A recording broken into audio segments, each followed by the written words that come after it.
being in physical form, a dichotomy of light and dark, where energy equals mass on a journey designed to fulfill our personal legend and purpose, to use humanity throughout, to amplify and transcend, tame the ego, raise the humanity. That's a signpost up ahead. Your next stop, the High Vibe Zone.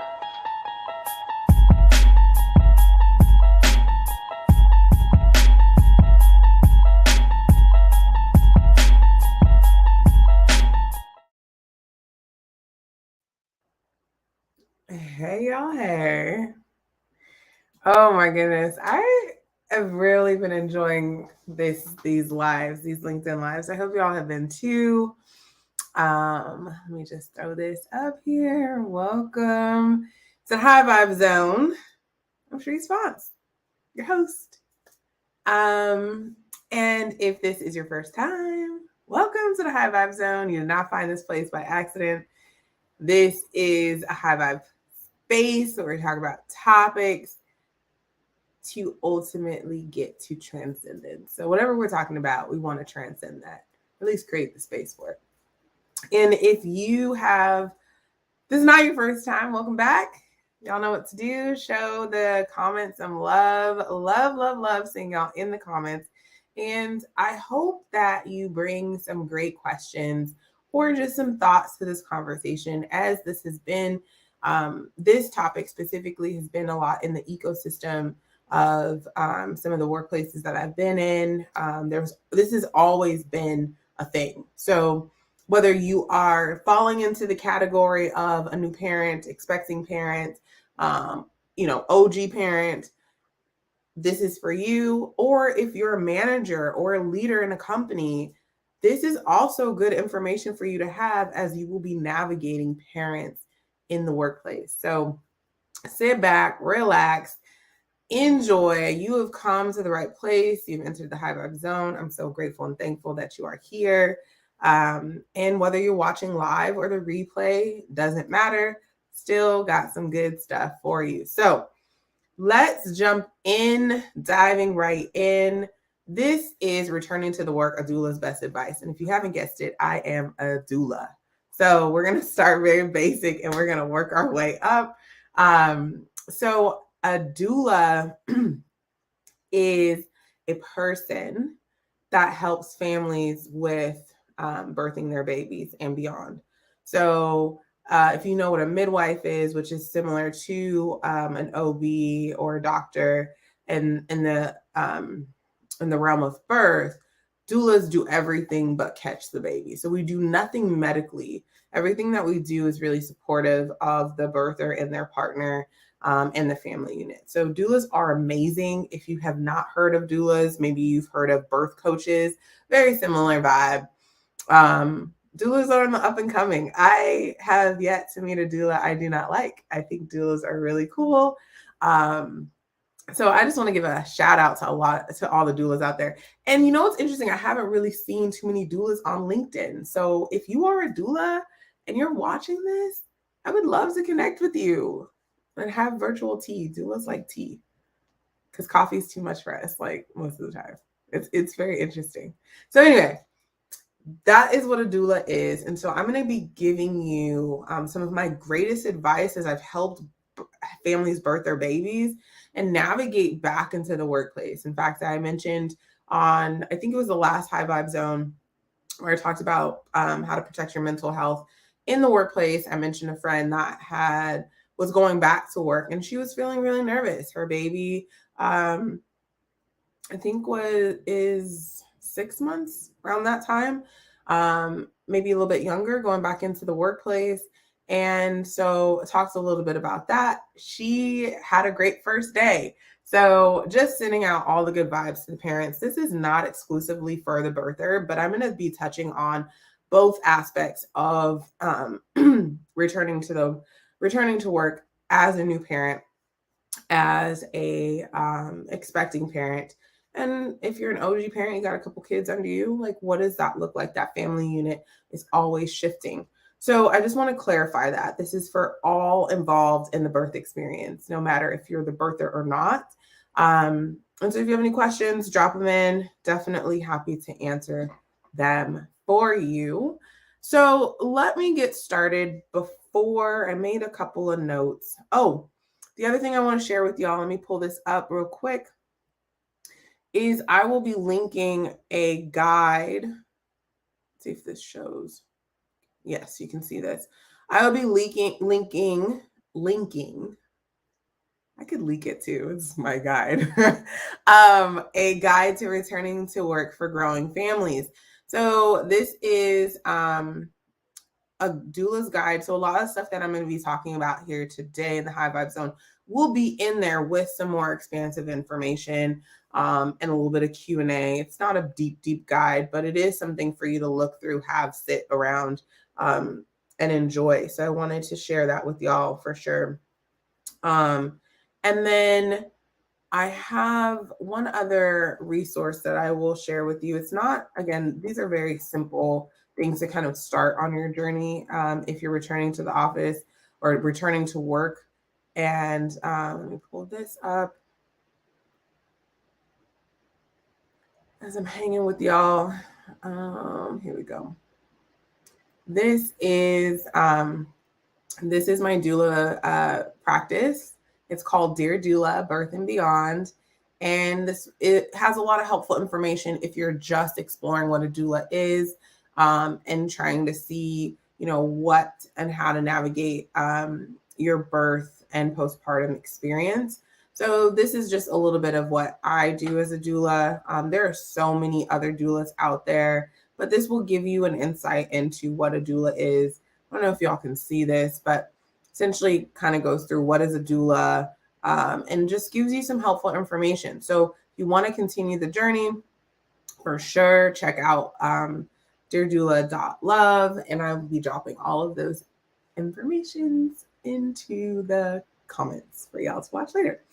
All right, let's get into it. So let me pull up my notes because I got some good stuff to share with y'all today.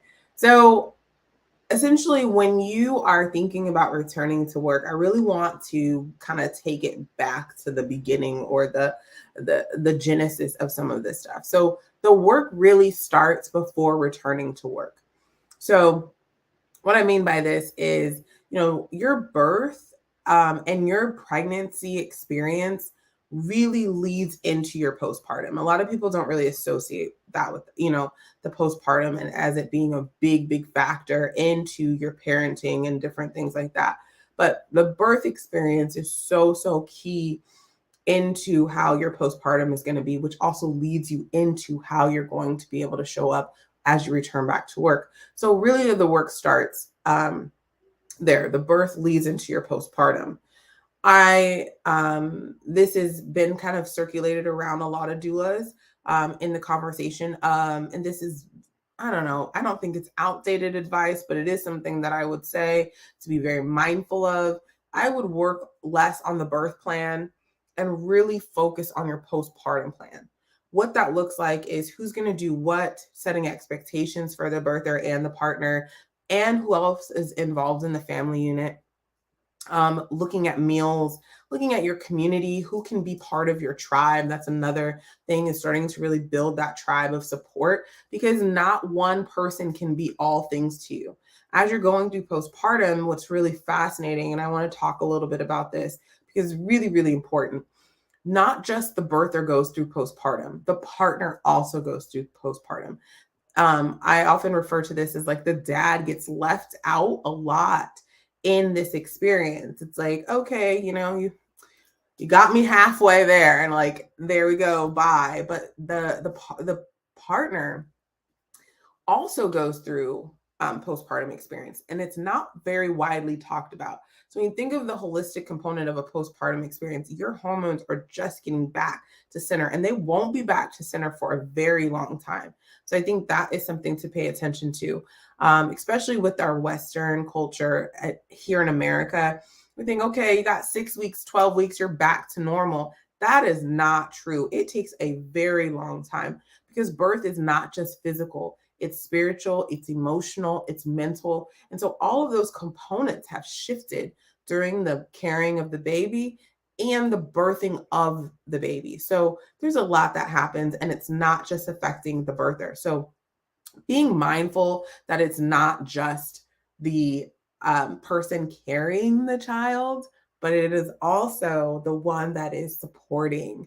So knowing that is really key. So I would skip the birth plan altogether. If you don't feel comfortable skipping a birth plan, I would work on a birth intention. It's a lot less tight.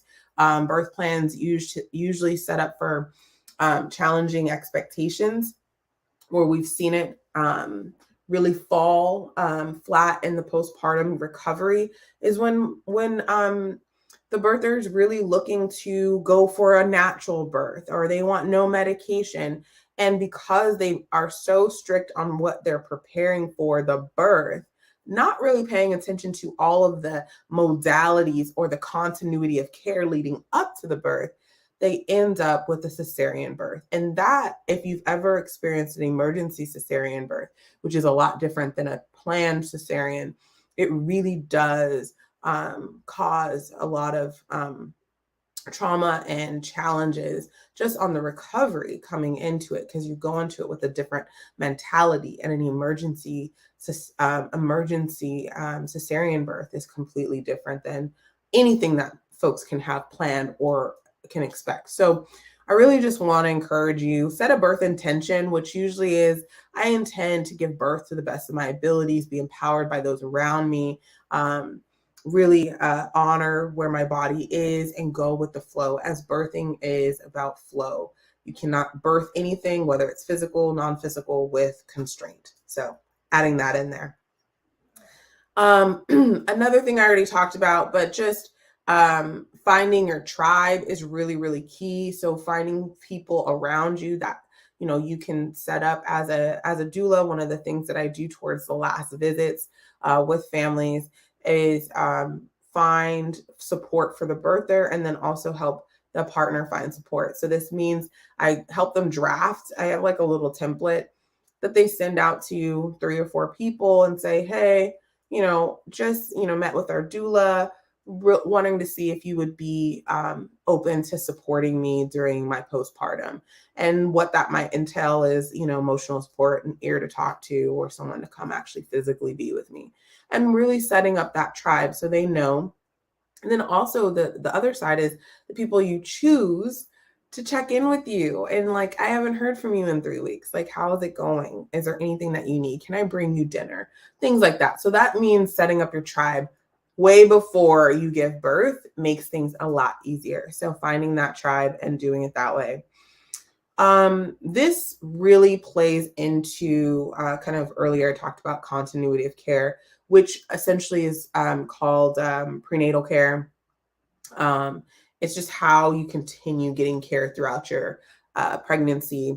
And this is also applicable to the partner as well. So understanding the concept of risks and benefits, which lead into informed consent. So I'm going to talk about all of this. I hope this is not too much, because I am like so jazzed that I am talking about birth and doula on LinkedIn. So let me just pause for a second and just honor the fact that I, you know, you usually hear me talking about different topics, not heavy, but like different topics. This one is literally what makes my heart sing in so many ways. So I am very, very, very excited. So pace with me.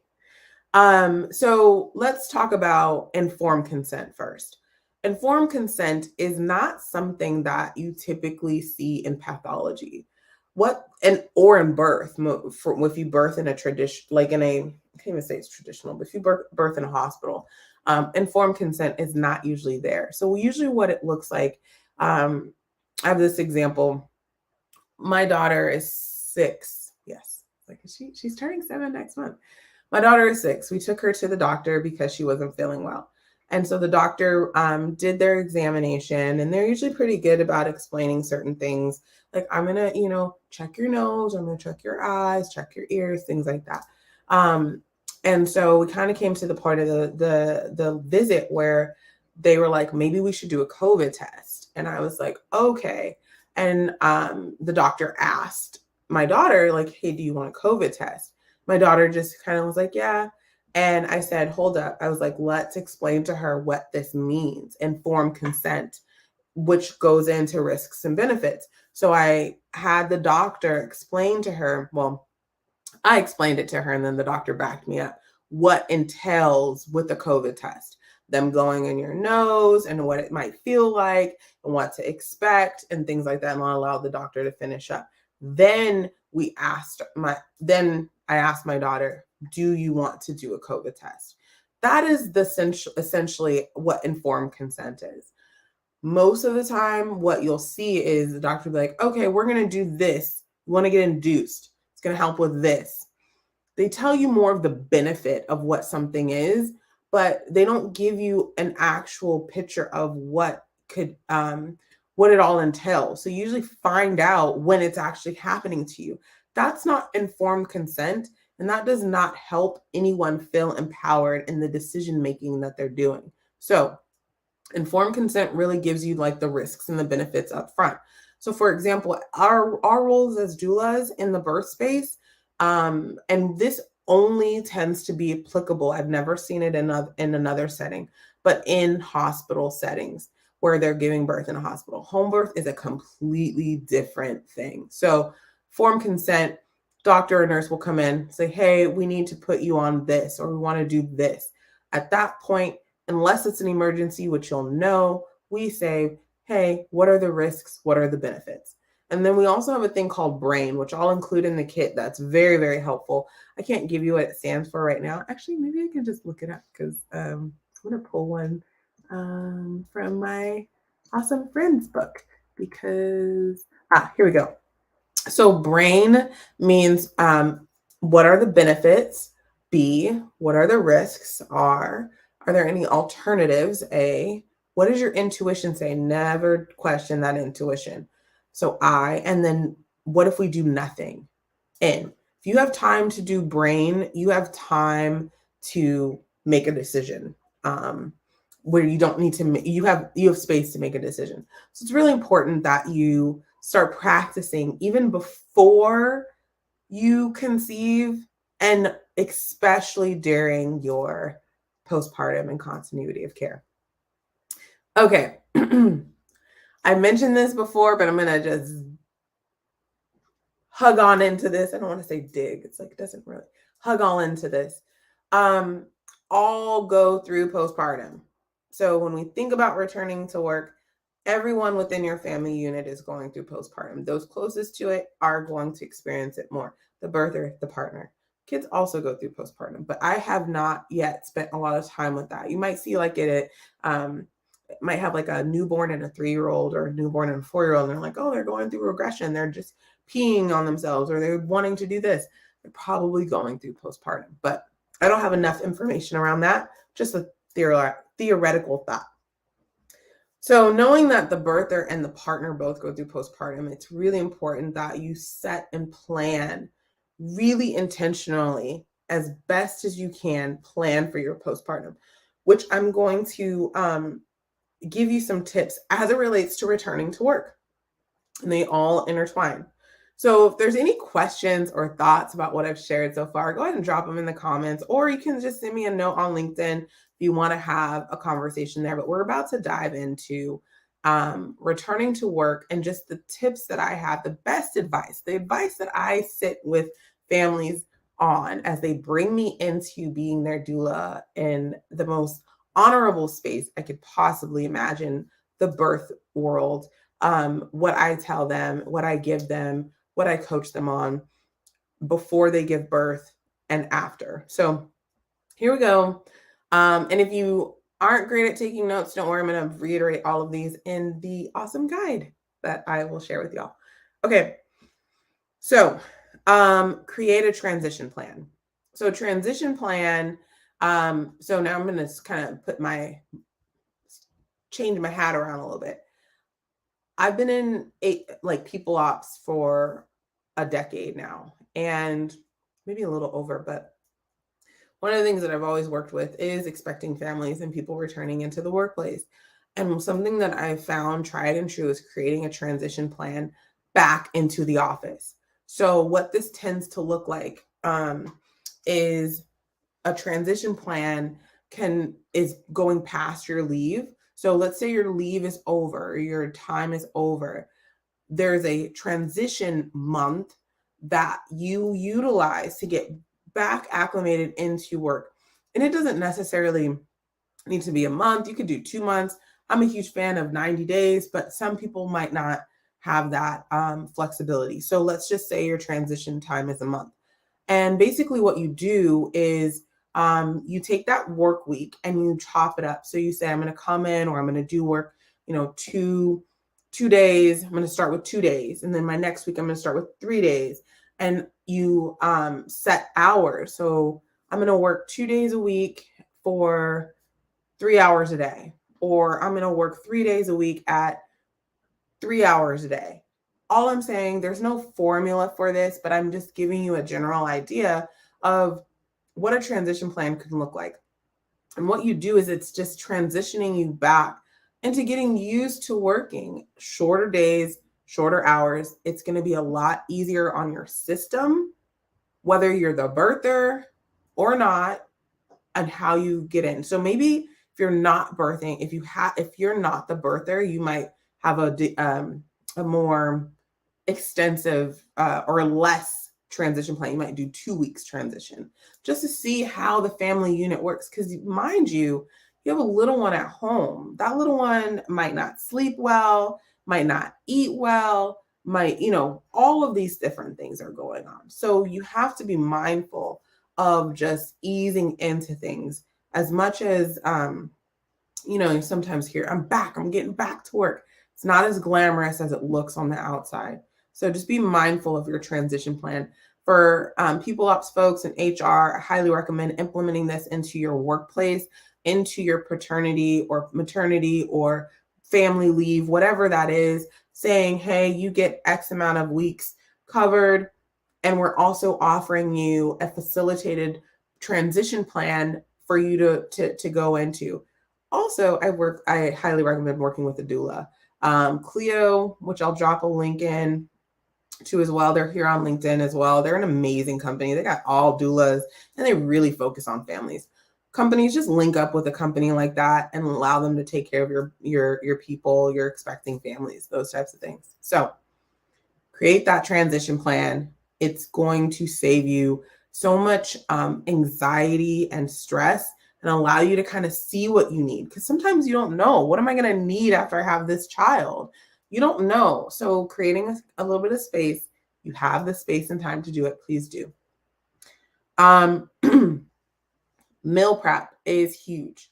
So when you return back to work, just knowing that like food is taken care of in your household is totally overlooked a lot in postpartum, especially as you're returning to work. So often what we'll do with families is we'll do a cooking time with them, and I'll usually go to their house and we'll cook all these meals specifically for the postpartum. But if you're returning to work, it also works as well. There is a book I have, trying to see, where is it? Do I have it with me? I don't have it with me, but it's called The First 40 Days. And it has amazing recipes that you can make. Get a crock pot, get a pressure cooker, just meal prep as much as you can so you have healthy, good food, because food affects the mood. And in postpartum, your moods are going to guaranteed be in different spaces. So you don't need another element jacking that up. So meal prep. Make sure that you find some type of nature as you're returning to work. So whether you're returning to work at home, returning to work in a physical building, find time for nature, whether that's getting a plant. If you're like, I do not do well with plants, get a succulent. All else fails, get an air plant. Like something that's going to help your nature. Air plants also work too. Succulent, air plant. Get something that just resembles nature. I'm a huge fan of stones and crystals and things like that. Get those, have them in your pocket. Just have nature with you. It's going to really help reground you. If you're into grounding, which is barefoot walking, being able to do that on the grass, really start to find some time to just reconnect. It helps the body heal. and really you're going through a lot of healing process without even knowing it. All right. This one is actually a universal one. I just highlighted it for myself because I have another note. Like I mentioned, I've been in people ops for a very long time. I'm a huge advocate. I don't think I've talked about this very much, but you're going to get it raw and real about having new people start on Wednesday, not Monday, not Tuesday, but starting in the middle of the week. Why? Because there's a stigma with Monday. There's usually stress going there.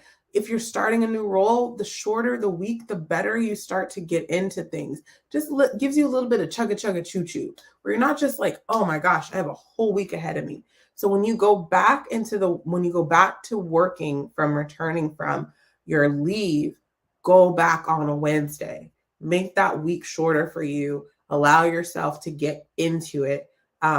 And flow into it versus being like, okay, going in with that Monday energy, which depending on what kind of workplace you have, it might have that. So highly recommend that into adding your returning to work. This one is I'm not going in any particular order. Maybe if I could, maybe in the guide, I'll have it in a particular order, but give yourself space and grace. Like you just birthed or you just supported or you just brought in a human. Like that is huge. Give yourself some space and some grace. Don't know what that looks like? Let's have a conversation because it is really important to not be so down on yourself and just realize that you're going through another transitional shift in life, in your journey.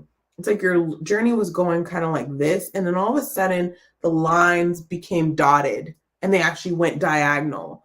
And so just know that you're going to experience so many different shifts, and giving yourself space and grace is so key. So please pay attention to that. Grace is just like, okay, my brain is not fully there, or I just have other things that I'm focusing on. How can I start to refocus? You might need to relearn things in a different pattern.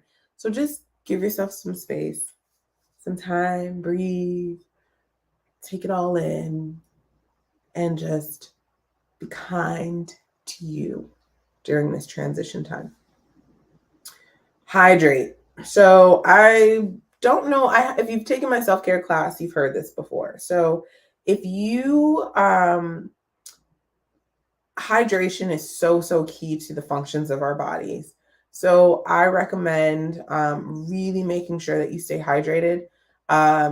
You're essentially going to take your body weight, half that many ounces of the half of your body weight is how much you should be drinking a day.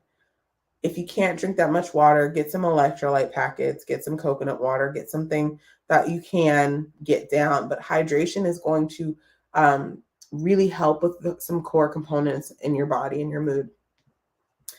So hydrate.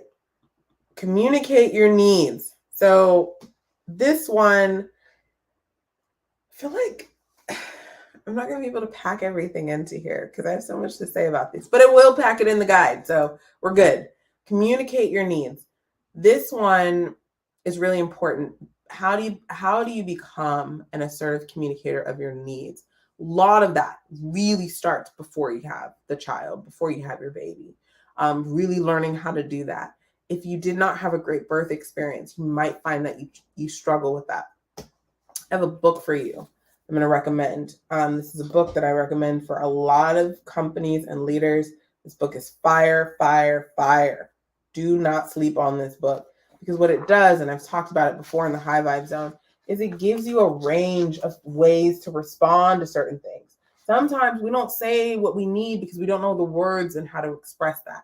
This book is going to help you do that. Okay? Get this book, regardless of where you are. You don't even need to be a leader. It's just, this book is so helpful. So really work on communicating your needs, because you're going to need to be able to do that as you go back into the workspace. I recommend journaling, which is where you are on a day. It could be a 5-minute journal, 3-minute journal. I'm feeling this way today. This happened, or this coworker did this, or I was really missing my baby, or I was missing this, or I don't know if this is where I want to be. Journal. It's going to help you track things. one of the things we do as doulas is we check in and we track our families, and we can kind of see where they are. So by you journaling is really going to help that. So journal. Okay, I got 4 more. I don't know if I'm going to get through all of these. So I'm going to pick the last. I'm going to pick the 2 that I want to talk about, and then I'll put the rest in the guide. Creating boundaries. So this is something, again, this kind of maybe falls in before you get pregnant. But definitely something to do for your postpartum as you're returning to the office, returning to work. Create boundaries of your time, expectations, and really start and create boundaries that are healthy for you in your household. Start to do that. Mainly creating boundaries around work. You might want to just go in, dive in, give your all. For that, I have another book for you. This book is super awesome. It's called How to Not Always Be Working. And if you can see, this book is a little beat up because I really read this book a lot. And it's by Marley Grace, which I was so attracted to this book because my daughter's name is Marley and it's spelled the exact same way. So How Not to Always Be Working is such a good book. Marley Grace wrote this. I highly recommend getting this book as you're looking to create boundaries as you return back to work, whether you're the birther or you're the partner. I think this will be really great for the partner because sometimes the partner just they dive all in and they don't really pay attention to, maybe how much am I spending time at work? And it really just helps you build that boundary. Okay, last one for today before we wrap up. This one is huge, and I help tons. I want to say tons. Tons is an exaggeration, but I help a lot of families with this, or the families at least that I've helped birth their babies. And that's finding closure. You are very open after you've given birth. You are very open after you've experienced the ecosystem of birth. Us as doulas get opened every single time we hold space for a birth. So finding closure is going to be very key. You can't rush it. You can't rush healing and that component. So depending on what kind of birth you've had, pregnancy you've had, experience you've had, really do you need to work on closing that, whether it was a great one or not a great one.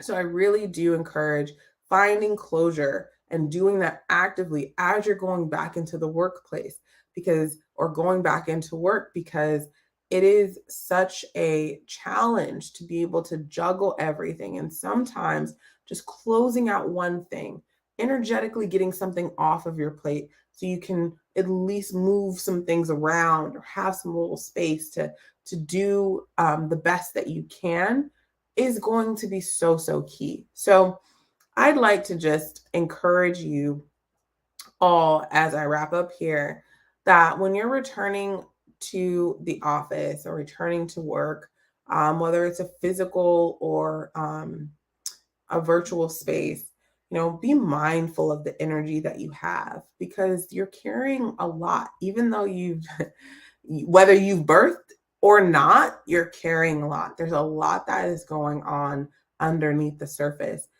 Doulas can 100% help. So I want to offer anyone that reaches out, if you have any questions or need some support from a doula, I am here to listen, to hold space, to give you a little bit more deeper dive. I have some resources that can be helpful.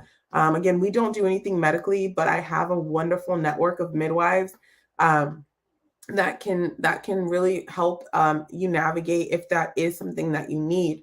So don't go at birth alone ever. Birth, even though is tends to be an individual experience, you really do need that support underneath you as you're going, because we've been doing this for millions of years and we never did it alone. But we also know that birth is a journey that we do have to go on alone. Hopefully that makes sense. So to the birthers out there, to the partners supporting the birthers, to the new parents out there that are really helping cultivate humans, please pay attention to, how you birth, what you introduce into your pregnancy, because I have a strong knowingness, and I share a little bit more about this in the guide, that our humanity is really tied to how we birth.